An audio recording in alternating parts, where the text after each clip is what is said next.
ಸ್ನೇಹಿತರೆ. ಎಲ್ಲ ಒಂದು ಕಡೆ ಇವತ್ತು ಒಂದು ವ್ಯವಸ್ಥೆಯಲ್ಲಿ ಇವತ್ತು ಅಧಿಕಾರಿಗಳು ಎಲ್ಲ ಒಂದು ಕಡೆ ನಿಷ್ಠಾವಂತ ಅಧಿಕಾರಿಗಳು ಎಲ್ಲೋ ಜನಗಳಿಗೆ ಜನಸಾಮಾನ್ಯರಿಗೆ ಎಲ್ಲ ಒಂದು ಕಡೆ ಕೈಗೆಟುಕುವಂಥದ್ದಾಗಲಿ, ಎಲ್ಲೋ ಒಂದು ಕಡೆ ತುಂಬ ಕಷ್ಟ ಆಗಲಿ, ಭ್ರಷ್ಟಾಚಾರ ಆಗಲಿ, ಇನ್ನೊಂದು ಆಪಾದನೆಗಳು ಬಂದಂಥ ಸಂದರ್ಭದಲ್ಲಿ ಕೆಲವು ನಿಷ್ಠಾವಂತ ಅಧಿಕಾರಿಗಳು ಸಹ ಇದ್ದಾರೆ. ಎಲ್ಲ ಒಂದು ಕಡೆ ಡಿ ಕೆ ರವಿ, ಬಂಡೆ, ಎಷ್ಟೆಷ್ಟು ದೊಡ್ಡ ಇತಿಹಾಸನೇ ಇದೆ. IAS IPS ಆಗಲಿ, KS ಆಗಲಿ, ಅಣ್ಣಾಮಲೈ ಆಗಲಿ, ಮತ್ತು ರವಿ ಮೊಟಣ್ಣರಾಗಲಿ, ಇನ್ನೂ ಎಷ್ಟೆಷ್ಟು ನಿಷ್ಠಾವಂತ ಅಧಿಕಾರಿಗಳು ರಾಜ್ಯದಲ್ಲಿದ್ದಾರೆ. SP ಸಾಂಗ್ಲಿಯಾನ ಆಗಲಿ, ಅಂಥದ್ರಲ್ಲಿ ನಮ್ಮ ಪೌರಾಯುಕ್ತೆ ಏನು ಚಿಕ್ಕಬಳ್ಳಾಪುರದ ಒಬ್ಬ ಕಾಂಗ್ರೆಸ್ ಮುಖಂಡ, ಒಬ್ಬ ಏನು ಲೀಡರು, ಏನು ಸರ್ಕಾರದ ಕಟೌಟ್ಗಳನ್ನ ಮತ್ತು ಜಮೀರ್ ಅಹ್ಮದ್ ಖಾನ್ ಅವರ ಮಗನ ಫ್ಲೆಕ್ಸ್ಗಳನ್ನ ಎಲ್ಲೋ ಒಂದು ಕಡೆ ಶಿಡ್ಲಘಟ್ಟದಲ್ಲಿ ಆಯಾ ಭಾಗದಲ್ಲಿ ಹಾಕಿರುವಂಥ ಸಂದರ್ಭದಲ್ಲಿ ಪೌರಾಯುಕ್ತರು ಎಲ್ಲೋ ಜನಸಾಮಾನ್ಯರಿಗೆ ತೊಂದರೆ ಆಗ್ತದೆ ಅಂತ ತೆರವು ಮಾಡಿದಂಥ ಸಂದರ್ಭದಲ್ಲಿ ಎಲ್ಲೋ ಒಂದು ಕಡೆ ರಾಜೀವ್ ಗೌಡ ಏನೋ ಒಬ್ಬ ಕಾಂಗ್ರೆಸ್ ಸದಸ್ಯ, ಕಾಂಗ್ರೆಸ್ನ ಮುಖಂಡ, ಎಲ್ಲೋ ಒಂದು ಕಡೆ ಶಿಡ್ಲಘಟ್ಟದ ನಗರಸಭೆಯ ಒಬ್ಬ ಪೌರಾಯುಕ್ತೆ ಅಮೃತ ಗೌಡ ಅವರಿಗೆ ಬೆದರಿಕೆಯನ್ನು ಹಾಕಿದ್ದು ಎಲ್ಲೋ ಒಂದು ಕಡೆ ಖಂಡನೀಯ. ಎಲ್ಲೋ ಒಂದು ಕಡೆ ಅವರ ಒಂದು ಹೆಣ್ಮಗುವಾಗಿ ಅವರ ಒಂದು ಕಣ್ಣೀರು ಹಾಕ್ತಿರುವಂಥದ್ದು ಎಲ್ಲೋ ಒಂದು ಕಡೆ ನನಗೂ ಸಹ ನೋವಾಯಿತು. ನಿಷ್ಠಾವಂತರಿಗೆ ಬೆಲೆ ಇಲ್ಲ. ಅವರು ಎಲ್ಲೋ ಒಂದು ಕಡೆ ಶಿಡ್ಲಘಟ್ಟದಲ್ಲಿ ಆಯಾ ಒಂದು ನಗರದಲ್ಲಿ ಅಂಗಡಿ ತೆರವು ಮಾಡೋದಾಗಲಿ, ಫುಟ್ಪಾತ್ಗಳಾಗಲಿ, ಇನ್ನೊಂದು ಆಗಲಿ, ರಸ್ತೆಗಳಾಗಲಿ, ಫ್ಲೆಕ್ಸ್ ಕಟೌಟ್ಗಳಾಗಲಿ, ಅಲ್ಲ ನಿಷ್ಠಾವಂತರಾಗಿ ಬದ್ಧತೆಯಿಂದ ಒಂದು ಕಾರ್ಯಕ್ರಮಗಳನ್ನ ಕೊಡೋದಾಗಲಿ ಮತ್ತು ಜನಸಾಮಾನ್ಯರ ಕೈಗೆಟುಕೋದಾಗಲಿ ಅಂಥ ನಿಷ್ಠಾವಂತೆ ಶಿಡ್ಲಘಟ್ಟದ ಒಂದು ಹೆಣ್ಮಗು ಅಮೃತ ಗೌಡ ಏನು ಪೌರಾಯುಕ್ತೆ ಮಾಡ್ತಿರುವಂಥ ಕೆಲಸನ ಎಲ್ಲೋ ಒಂದು ಕಡೆ ಒಬ್ಬ ಮುಖಂಡ, ಇವತ್ತು ಕಾಂಗ್ರೆಸ್ ಮುಖಂಡ, ನಾನು ಕಾಂಗ್ರೆಸ್ ಆಗಲಿ, BJP ಆಗಲಿ, JDS ಆಗಲಿ ಯಾವುದ್ರ ಬಗ್ಗೆನೂ ಹೇಳಲ್ಲ, ಒಬ್ಬ ಮುಖಂಡ, ಒಬ್ಬ ಕಾಂಗ್ರೆಸ್ ಮುಖಂಡನೇ ಅಂತಲೇ ಅವನು ಕಾಂಗ್ರೆಸ್ಸಲ್ಲಿ ಗುರುತಿಸ್ಕೊಂಡಿರೋದ್ರಿಂದ ಅವರ ಬ್ಯಾಕ್ಗ್ರೌಂಡ್ ಹಿಂದೆ ಆಗಿತ್ತು ಚಿಕ್ಕಬಳ್ಳಾಪುರದ ಒಂದು ಎಲ್ಲೋ ಒಂದು ಆ ಒಂದು ಸುತ್ತಮುತ್ತಲಲ್ಲಿ ಏನು ಮುಖಂಡನಾಗಿರುವಂಥ ಕಾಂಗ್ರೆಸ್ ಮುಖಂಡ ಅಂತ ಹೇಳೋ ಒಂದು ಕಡೆ ನಮಗೆ ಇಲ್ಲಿ ಬೆದರಿಕೆ ಹಾಕೋದು, ಇನ್ನೊಂದು ಹಾಕೋದು ಇಲ್ಲಿ ಪಕ್ಷಗಳು ಬೇಕಾಗಿಲ್ಲ. ಒಬ್ಬ ವ್ಯಕ್ತಿ ಈ ರೀತಿ ಧಮಕಿ ಹಾಕೋದು ಒಬ್ಬ ಅಧಿಕಾರಿಗೆ ಎಷ್ಟು ನ್ಯಾಯ, ಎಷ್ಟು ನಿರ್ಭೀತವಾಗಿ ಕೆಲಸ ಮಾಡುವಂಥ ಅಧಿಕಾರಿಗಳಿಗೆ ಈ ಥರ ಆದರೆ ಎಲ್ಲೋ ಒಂದು ಕಡೆ ಅಧಿಕಾರಿಗಳ ಪರಿಸ್ಥಿತಿಗಳೇನು, ಜನಸಾಮಾನ್ಯರನ್ನ ಯಾವ ರೀತಿ ಅವರು ಕಾನ್ಸ್ಟಿಟ್ಯೂಷನಲ್ಲಿ ತೆಗೆದುಕೊಂಡು ಹೋಗೋಕ್ಕಾಗುತ್ತೆ? ಇಂಥ ಧಮಕಿಗಳು, ಇಂಥ ಇವರ ಒಂದು ರೌಡಿಸಮ್ಗಳು ಎಲ್ಲೋ ಒಂದು ಕಡೆ ಹಿಂದಿನಿಂದಲೂ ಮುಂದಿನವರೆಗೂ ಸಹ ಬರ್ತಾನೆ ಇದೆ. ಇವತ್ತಿನ ಕಾಲದವರೆಗೂ ನಡ್ಕೊಂಡು ಬರ್ತಾನೆ ಇದೆ. ಇವತ್ತು ಅಧಿಕಾರಿಗಳು ಪ್ರಾಮಾಣಿಕವಾಗಿ ಬದ್ಧತೆಯಿಂದ ನ್ಯಾಯ ನಿರ್ಭೀತವಾಗಿ 24x7 ಆಗಿ ಕಾರ್ಯಕ್ರಮ ಆಗಲಿ ಮತ್ತು ಕಾರ್ಯವನ್ನು ಮಾಡೋದಾಗಲಿ ತುಂಬ ಅಡಚಣೆ ಆಗ್ತಿದೆ. ಎಲ್ಲ ಒಂದು ಕಡೆ ಈ ಮುಖಂಡ ಮಾಡಿರುವಂಥ ಈ ಒಂದು ಧಮಕಿ ಎಲ್ಲ ಒಂದು ಕಡೆ ಫ್ಲೆಕ್ಸ್ಗಳು, ಅದು ಅವ್ಯಾಚ್ಯ ಶಬ್ದಗಳು, ಒಂದು ಹೆಣ್ಮಗು ಅಂತ ನೋಡ್ದೇನೆ ಅವ್ಯಾಚ್ಯ ಶಬ್ದಗಳಿಂದ, ಕೆಟ್ಟ ಮಾತುಗಳಿಂದ ವಿಡಿಯೋ ಸಾಮಾಜಿಕ ಜಾಲತಾಣದಲ್ಲಿ ವೈರಲ್ ಆಗಿದೆ. ನೀವೆಲ್ಲ ನೋಡ್ತಾನೆ ಇದ್ದೀರಾ ಏನಾಗ್ತಿದೆ ಇವತ್ತು. ಆ ಒಂದು ವಿಡಿಯೋ ಇವತ್ತು ಎಲ್ಲ ಕಡೆಯೂ ಇವತ್ತು ಪ್ರತಿಯೊಂದು MLA ಆಗಲಿ, MP ಆಗಲಿ, ರಾಜ್ಯದ 31 ಜಿಲ್ಲೆಗಳಲ್ಲೂ 224 ತಾಲೂಕುಗಳಲ್ಲೂ ಸಹ ಹರಿದಾಡ್ತಿದೆ. ರಾಜ್ಯದ 700 ಕೋಟಿ ಜನತೆಯು ನೋಡ್ತಿದ್ದಾರೆ. ಒಬ್ಬ ಹೆಣ್ಮಗುನ, ಒಬ್ಬ ಮುಖಂಡ, ಕಾಂಗ್ರೆಸ್ ಮುಖಂಡ ಈ ಥರ ಧಮಕಿ ಆಗೋದು ಎಷ್ಟು ನ್ಯಾಯ? ಇವನಿಗೆ ಬ್ಯಾಕ್ಗ್ರೌಂಡ್ ಇರ್ಬೋದು, ಇವನಿಗೆ CM DCM ಆಶೀರ್ವಾದ ಇರ್ಬೋದು, ಇವನು ಅಲ್ಲಿ ಒಬ್ಬ ಪ್ರಭಾವಿ ಮುಖಂಡನಾಗಿರ್ಬೋದು.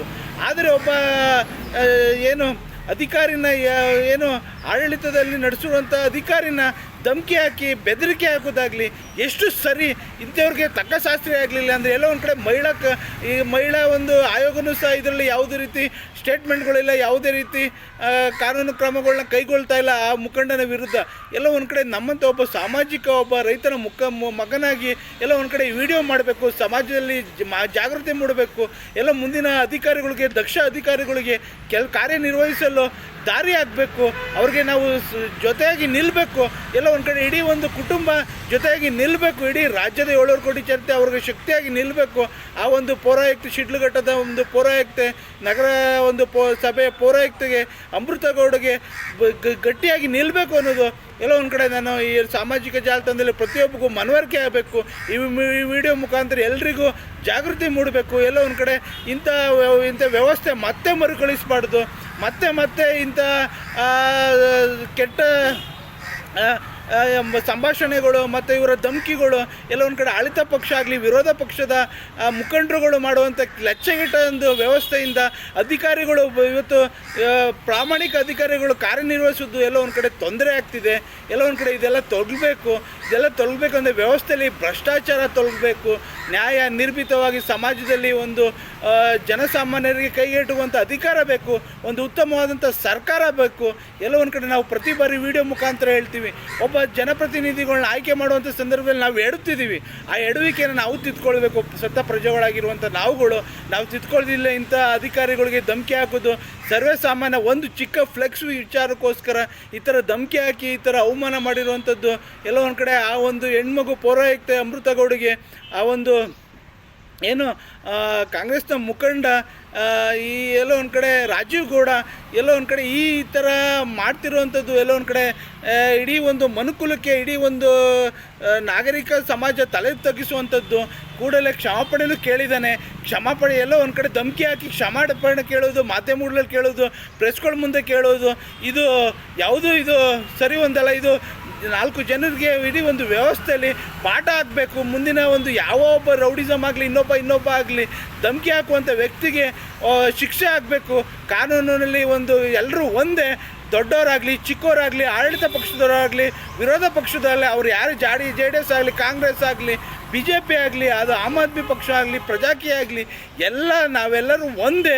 ಕಾನೂನಲ್ಲಿ ನಾವೆಲ್ಲ ತಲೆ ಬಗ್ಸ್ಬೇಕು ಅನ್ನೋದು ಆ ಒಂದು ಏನು ರಾಜೀವ್ ಗೌಡ ಏನು ಕಾಂಗ್ರೆಸ್ ಮುಖಂಡನಿಗೆ ಶಿಕ್ಷೆ ಆಗಬೇಕು ಅಂತ ಆಗ್ರಹ ಪಡಿಸ್ತಾ ಈಗ ಹೆಣ್ಣು ಮಗುನ ಒಂದು ಇಡೀ ಒಂದು ಪಬ್ಲಿಕ್ಕಲ್ಲಿ ಕ್ಷಮಾಪಣೆ ಕೇಳಬೇಕು ಮತ್ತು ಆಗ್ರಹ ಪಡಿಸ್ತಾ ಮಹಿಳಾ ಒಂದು ಹೆಣ್ಮಗುಗೆ ಈ ಥರ ಆಗಿರೋದು ಎಲ್ಲ ಒಂದು ಕಡೆ ಖಂಡನೀಯ. ಈ ಥರ ಪ್ರತಿನಿತ್ಯಗಳು ಆಗ್ತಾನೆ ಇರ್ತವೆ. ಅಧಿಕಾರಿಗಳ ಮೇಲೆ ಹಲ್ಲೆಗಳಾಗ್ತಿರೋದು ಎಲ್ಲ ಒಂದು ಕಡೆ ಅವರ ಒಂದು ಕೆಲಸಗಳಿಗೆ ಅಡ್ಡ ಬರೋದಾಗಲಿ ಎಲ್ಲ ಒಂದು ಕಡೆ ಇಡೀ ರಾಜ್ಯದಲ್ಲಿ ನಡೀತಾನೆ ಇರ್ತವೆ. ಇದೆಲ್ಲ ಹೋಗಬೇಕು ಅಂದರೆ ಒಂದು ಪ್ರಶ್ನಾತೀತವಾದಂಥ ಒಂದು ವ್ಯವಸ್ಥೆಯಲ್ಲಿ ಒಬ್ಬ ನಾಯಕತ್ವ, ಉತ್ತಮವಾದಂಥ ನಾಯಕತ್ವ ಹುಟ್ಟಬೇಕು. ಹುಟ್ಟಿದರೆ ಮತ್ತು ಈ ಸಾಮಾಜಿಕವಾಗಿ ಆರ್ಥಿಕವಾಗಿ ಬದ್ಧತೆಯಿಂದ ಇಡೀ ಒಂದು ವ್ಯವಸ್ಥೆಯಲ್ಲಿ ಬದಲಾವಣೆ ಆದರೆ, ನಾವೆಲ್ಲ ಬದಲಾವಣೆ ಆದರೆ ವ್ಯವಸ್ಥೆ ಬದಲಾವಣೆ ಆಗುತ್ತೆ. ಇಂಥ ಧಮಕಿಗಳು, ಇಂಥ ಆಟೋಪಚಾರಗಳು ಜಾಸ್ತಿ ದಿನ ನಡೆಯಲ್ಲ. ಕಾನೂನಲ್ಲಿ ಎಲ್ರಿಗೂ ಒಂದೇ, ಕಾನೂನು ಚೌಕಟ್ಟಲ್ಲಿ ಎಲ್ರಿಗೂ ಒಂದು ತಗ್ಗಿ ಬಗ್ಗಿ ನಡಿಬೇಕು. ಈ ಕೂಡಲೇ ಏನು ಕಾಂಗ್ರೆಸ್ ಮುಖಂಡ ಏನಿದ್ದಾನೆ ಏನು ಕೂಡಲೇ ಪೌರಾಯುಕ್ತನ ಕ್ಷಮಾಪಣೆ ಕೇಳಬೇಕು ಮತ್ತು ಹಾಗೆಯೇ ಆತನಿಗೆ ಶಿಕ್ಷೆ ಆಗಬೇಕು ಅಂತ ನಾವು ರಾಜ್ಯ ಸರ್ಕಾರನ ಆಗ್ರಹ ಪಡಿಸ್ತಾ ವಿಡಿಯೋನ ಮುಗಿಸ್ತಿದ್ದೀನಿ. ಈ ವಿಡಿಯೋ ಉದ್ದೇಶ ಇಷ್ಟೇ, ಪ್ರತಿಯೊಬ್ಬರಿಗೂ ಜಾಗೃತಿ ಮೂಡಿಸ್ಬೇಕು, ಎಲ್ಲರೂ ಸಮಾನತೆಯಿಂದ ಬದುಕಬೇಕು, ಪ್ರತಿಯೊಬ್ಬರಿಗೂ ಇಡೀ ಒಂದು ಸರ್ಕಾರ ಕೈಗೆಟುಕುವಂಥದ್ದಾಗಬೇಕು. ನಾವೆಲ್ಲ ಸತ್ತ ಪ್ರಜೆಗಳಾಗಿದ್ದೀವಿ, ಅದೆಲ್ಲ ಮತ್ತೆ ಅವರು ಪ್ರತಿಯೊಬ್ಬರು ಪ್ರಶ್ನೆಯನ್ನು ಮಾಡುವಂಥದ್ದು ಹಕ್ಕನ್ನು ಬೆಳೆಸ್ಕೋಬೇಕು. ಈ ಥರ ಅನ್ಯಾಯಗಳು ಆಗ್ತಾನೆ ಇರುತ್ತೆ, ಅಧಿಕಾರಿಗಳಿಗೂ ಆಗುತ್ತೆ, ಜನಸಾಮಾನ್ಯರಿಗೂ ಆಗುತ್ತೆ. ಎಲ್ಲ ಒಂದು ಕಡೆ ಒಬ್ಬ ಮಧ್ಯಮ ವರ್ಗದಾಗಲಿ, ಕೆಳ ಮಧ್ಯಮ ಶೋಷಿತರಾಗಲಿ, ಅಬಲೆಯರಾಗಲಿ, ನಿರಾಶ್ರಿತರಾಗಲಿ ಎಲ್ರಿಗೂ ಸಮಾನತೆ ಒಂದೇ, ಕಾನೂನು ಒಂದೇ ಅಂತ ಹೇಳಿದ್ದೀನಿ. ನಾನು ವಿಡಿಯೋನ ಮುಗಿಸ್ತಿದ್ದೀನಿ. ಈ ವಿಡಿಯೋ ನೋಡ್ತಿರೋ ಶೇರ್ ಮಾಡಿ ಮತ್ತು ಕಾಮೆಂಟ್ ಮಾಡಿ, ನಿಮ್ಮ ಅಭಿಪ್ರಾಯನ ತಿಳಿಸಿ. ಜೈ ಹಿಂದ್, ಜೈ ಕರ್ನಾಟಕ ಮತ್ತು ಒಂದೇ ಮಾತರಂ.